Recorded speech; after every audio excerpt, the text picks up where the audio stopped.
안녕하세요, 노치입니다. 여러분들은 이번 갤럭시 S24 시리즈 구매들 하셨나요?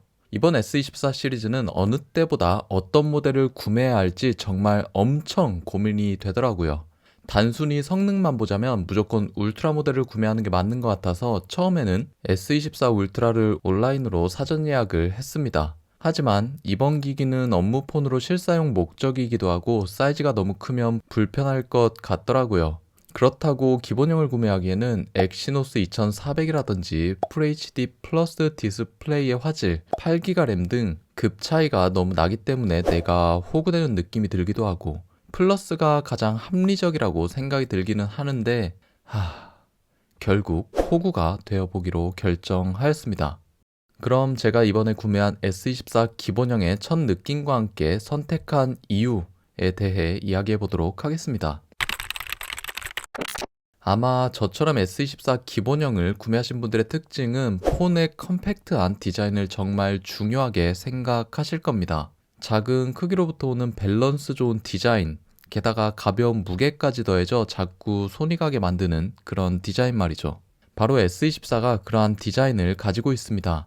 실제 매장에 가서 세 가지 모델을 나란히 놓고 비교를 해보았는데 제 눈에는 기본형이 제일 눈에 띄었고 밸런스도 좋아 보였습니다. 제가 선택한 색상은 삼성닷컴 전용 색상인 샌드스톤 오렌지입니다. 색감이 정말 독특하고 개인적인 만족도가 상당히 높습니다. 이게 쨍한 오렌지 색상이 아닌 뭔가 약간 톤 다운된 오렌지 색상이기 때문에 금방 질리지 않을 것 같습니다. 그리고 개인적으로 이번에 삼성에서 출시한 일반 컬러 4가지 색상은 그냥 평범하더라고요. 차라리 이럴 바에는 튀는 색깔로 가자 하고 샌드스톤 오렌지 색상을 선택하였고 수령 후 실물로 직접 확인해보니 훌륭한 선택이었다고 생각합니다. 폰의 첫 느낌은 더 이상 갤럭시는 아재폰의 느낌이 아니었습니다. 깔끔한 디자인에 색상까지 강렬한 색을 선택하니 산뜻한 느낌을 주고 있습니다. 그리고 이번 S24 시리즈의 만듦새가 정말 훌륭합니다. 이번 시리즈는 각진 디자인을 적용하면서 완성도가 더욱 높아졌다고 평가가 되고 있는데요. 각진 디자인은 정말 시각적으로 너무나도 예쁘고 고급스럽습니다. 전면부의 플랫한 6.2인치 디스플레이와 측면부의 접촉 부분의 마감도 굉장히 훌륭하고 측면에 적용된 알루미늄 프레임 역시 더욱 견고하게 제작되었습니다. 확실히 측면 디자인은 전작인 S23 대비 훨씬 더 고급스럽네요. 그리고 자세히 보면 폰의 후면은 약간의 곡률을 적용하여 그립감을 높여주기 위해 은근히 신경을 쓴 모습을 볼 수 있습니다.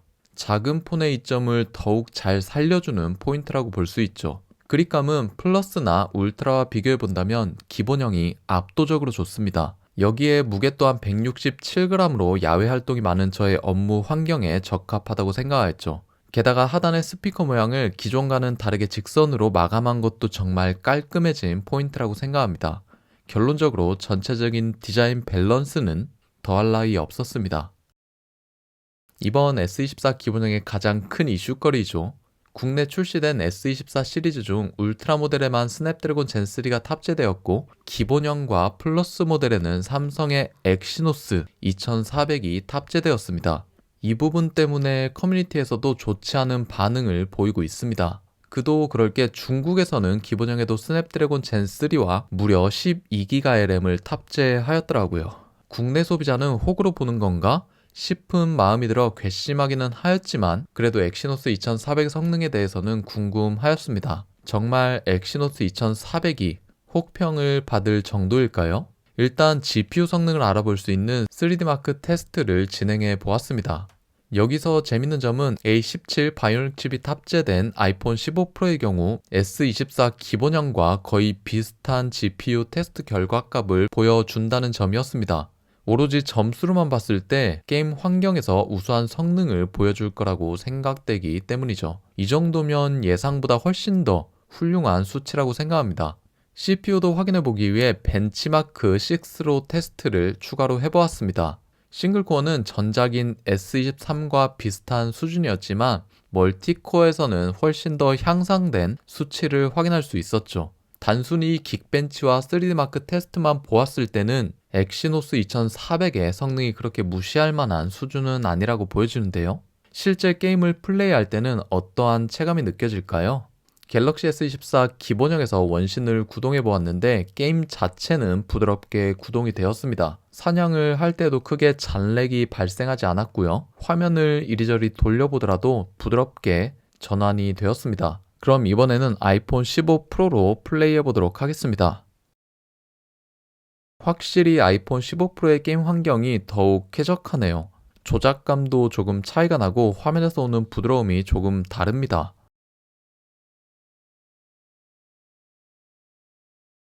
GPU 점수가 두 기기 모두 비슷하였기 때문에 게임 성능이 비슷할 거라고 예상을 하였었는데 다른 하드웨어적으로 조금 더 부족한 성능이기 때문에 게임에서는 아이폰 15만큼 좋은 성능을 발휘하지는 못하였습니다. 아이폰 15 프로의 긱벤치 점수가 훨씬 더 우수하기도 하였고요. 암튼 성능적인 부분에 대해서는 아직 며칠밖에 경험을 해보지 못해서 이게 맞는 결과다 라고 말씀드리기보다 조금 더 사용해보고 자세히 언급해드리도록 하겠습니다. 배터리의 경우 S23 기본형 대비 100mAh가 커진 4000mAh입니다. 전작보다 동일한 환경에서 측정을 한다면 배터리가 약간 커졌기 때문에 사용시간이 조금이라도 더 오래 가야 합니다. 배터리가 커진 만큼 그럼 과연 더 오래 갈까요?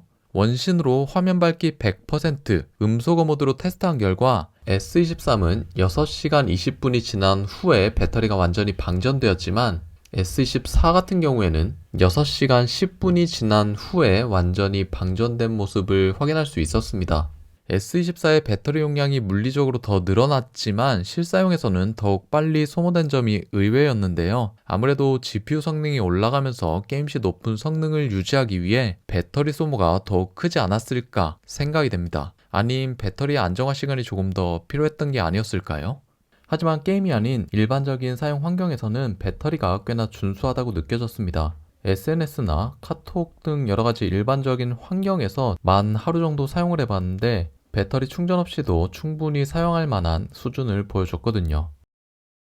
이번 S24를 사용하면서 의외의 포인트에 재밌는 부분이 있었습니다. 풀스크린으로 AOD를 설정할 수 있다는 점이었는데요. 평소 좋아하는 배경이나 추억이 담긴 사진을 배경으로 설정해주면 시인성이 굉장히 좋게 AOD를 설정할 수 있습니다. AOD를 켜고 끄는 화면 전환도 상당히 부드럽게 동작됩니다. 물론 아이폰을 사용하신다면 이미 이 기능을 사용하고 계실 텐데 갤럭시의 AOD는 조금 특별한 점이 있었습니다. 바로 동영상도 AOD로 설정할 수 있다는 점이었는데요. 평소에 촬영해 놓은 동영상을 AOD 화면으로 지정할 수 있습니다. 이렇게 되면 폰을 볼 때마다 좋았던 추억을 회상할 수 있기 때문에 뭔가 추억팔이하기에 좋은 기능이라는 생각이 들었습니다. 그리고 덕질하기도 참 좋았고요. 이러한 깨일 같은 디테일도 갤럭시를 사용하는 재밌는 요소라는 생각이 들었습니다.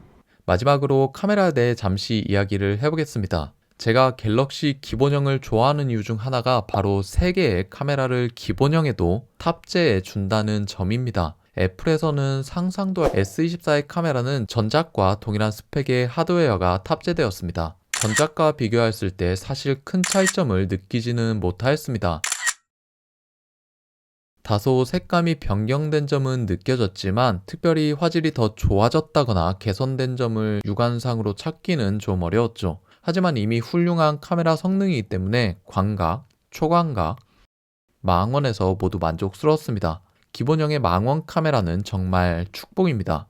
이외에도 세 모델 모두 2600니트의 최대 밝기를 지원하며 1에서 121Hz의 가변 주사위를 동일하게 적용한 점도 애플과는 대조되는 부분이었죠. 더 커진 베이퍼 챔버를 적용하여 발열에 신경을 써준 모습도 해자롭습니다. S24 시리즈의 베이퍼 챔버의 탑재 효과를 체감적으로 느꼈기 때문에 이번에 더욱 커진 베이퍼 챔버에 대한 기대가 되는 부분이고요. 하지만 역시나 플러스나 울트라 모델 대비 부족한 하드웨어 성능이 존재하는 것은 사실입니다. 앞에서도 언급했지만 아무리 내수 시장은 다 잡아놓은 물고기라고 치더라도 중국에서는 기본형의 스냅드래곤 젠3와 램이 무려 12기가를 탑재한 것은 국내 소비자로서 화가 나는 부분이었습니다. 왜냐하면 폰은 한번 구매하면 제법 오래 사용하시는 분들이 많은 걸로 아는데 결국 현재는 램 8기가가 부족해 보이지 않을 수도 있겠지만 2년 후에도 과연 그럴까요? 진짜 국내 소비자만 손해를 보는 것 같아서 기본형의 구매에 마음이 가지 않는 분들도 많으실 겁니다. 암튼 이번 S24의 기본형 출시 전에는 엑시노스의 탑재로 많은 논란이 있었지만 막상 사용해보니 심각할 정도로 성능이 떨어지지는 않았습니다. 엑시노스 2400의 성능이 어느 정도 선방해주면서 전 라인업에 동일하게 적용해준 해자로운 부분도 많기 때문에 출시 가격을 생각한다면 기본형도 꽤나 매력적인 폰이라고 생각합니다. 그러니 너무 스펙적인 부분에 신경 쓰지 마시고 본인의 사용 환경이나 필요한 예산에 맞춰 합리적인 소비 생활 하셨으면 좋겠습니다. 그럼 저는 좀 더 사용해보고 롱텀 사용기로 다시 찾아오도록 하겠습니다. 지금까지 노치였습니다.